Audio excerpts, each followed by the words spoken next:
दिल्ली के रियासती इंतखाबात में भारतीय जनता पार्टी ने इंतखाबी मुहिम के दौरान लोगों के अंदर जो नफरत का बीज बोया था, अब उसके संगीन नताइज सामने आ रहे हैं। गुज़िश्ता 6 दिन से भारत का दारुल हुकूमत दिल्ली 2002 के गुजरात का मंजर पेश कर रहा है। दिल्ली की सड़कों पर खूनरेजी होती रही और इस पूरे मामले पर इंतजामिया बेबस और बीजेपी की मरकजी हुकूमत खामोश तमाशाई बनी हुई है, बल्कि पुलिस साथ दे रही है।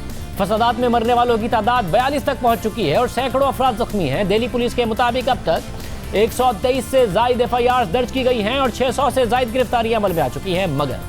मगर बीजेपी के इन 3 रहनुमाओं के खिलाफ अब तक एफआईआर तक दर्ज नहीं की गई, जिनकी इश्तियाल अंगेज तकरीर को इन फसादात का जिम्मेदार ठहराया जा रहा है। जिस जज ने इन अफराद के खिलाफ एफआईआर दर्ज करने का हुक्म दिया था, रातों रात उस जज का भी ट्रांसफर कर दिया गया।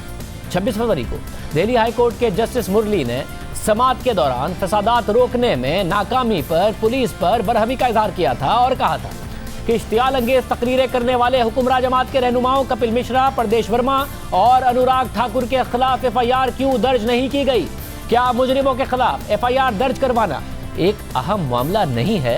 जस्टिस मुरली ने पूछा कि क्या उन्होंने बीजेपी रहनुमाओं की वीडियो क्लिप देखी है जिसकी वजह से उनके खिलाफ एफआईआर का मुतालबा किया गया है?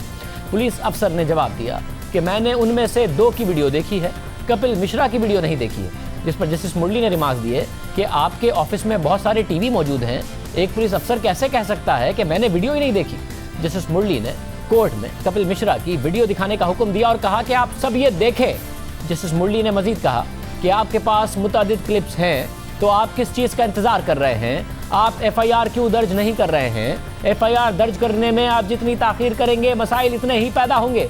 जस्टिस मुरली ने मरकजी हुकूमत और दिल्ली हुकूमत की बासपुर्स करते हुए कहा कि हम दिल्ली में दूसरा 1984 नहीं होने देंगे, कम से कम इस अदालत के होते हुए तो ऐसा नहीं होगा। जस्टिस मुरली ने बीजेपी के 3 रहनुमाओं के खिलाफ एफआईआर दर्ज करने की हिदायत कर दी। जस्टिस मुरली की हिदायत पर एफआईआर तो दर्ज नहीं हुई, बल्कि गुज़िश्ता रोज भारतीय सदर के हुक्म पर उनका ही ट्रांसफर कर दिया गया। दिल्ली में शरीयत के मुतराज़िक कानून के खिलाफ मुजाहरे फसादात में बदल गए हैं।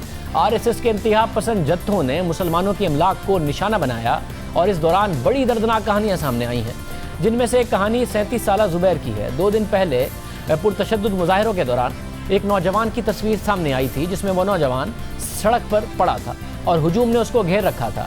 हुजूम में मौजूद अफराद लाठियों और डंडों से उसे पीट रहे थे। ये तस्वीर सोशल मीडिया के साथ साथ इंटरनेशनल मीडिया पर भी वायरल हो गई। वो नौजवान कौन था और हुजूम में कैसे फंसा, ये कहानी रॉयटर्स में शाया हुई है।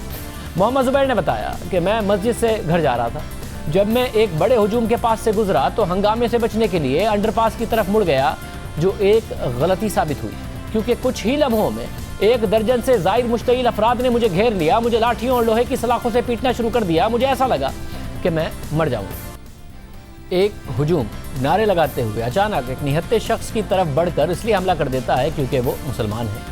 ये जाहिर कर रहा है कि भारत में हिंदू मुस्लिम कशीदगी पर काबू पाना मुश्किल हो गया है।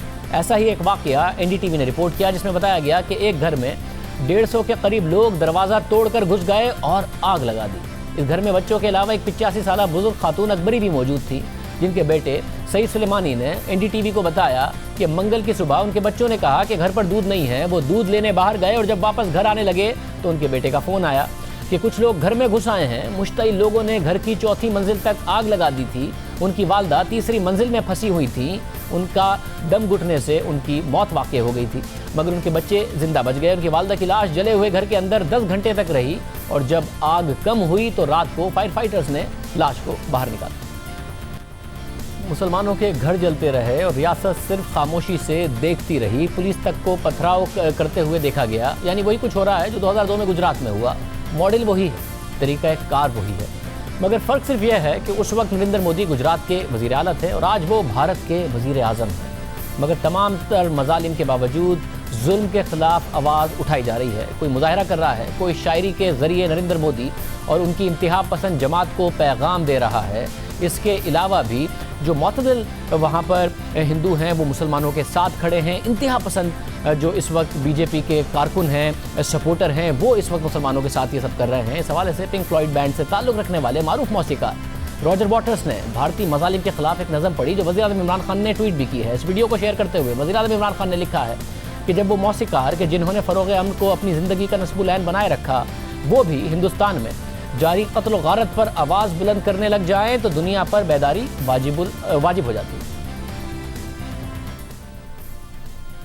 आमिर अजीज दिल्ली के समाजी कारकुन और नौजवान शायर हैं। वो नरेंद्र मोदी और उनके फाशिस्ट और नस्ल परस्ताना शहरियत कानून के खिलाफ लड़ाई में शामिल रहे हैं।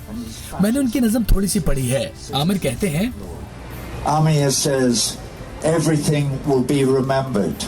Kill us, we will become ghosts and write of your killings with all the evidence. You write jokes in court, we will write justice on the walls.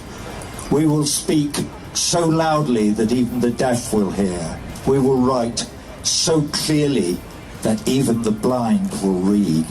You write injustice on the earth. We will write revolution in the sky. ये नज़म भारतीय नौजवान शायर आमिर अजीज की है, जो उन्होंने मुतनाज़े शहरियत कानून के खिलाफ लिखी है, जिसका उन्वान है सब याद रखा जाएगा। इरा दीजिए। अल्लाह।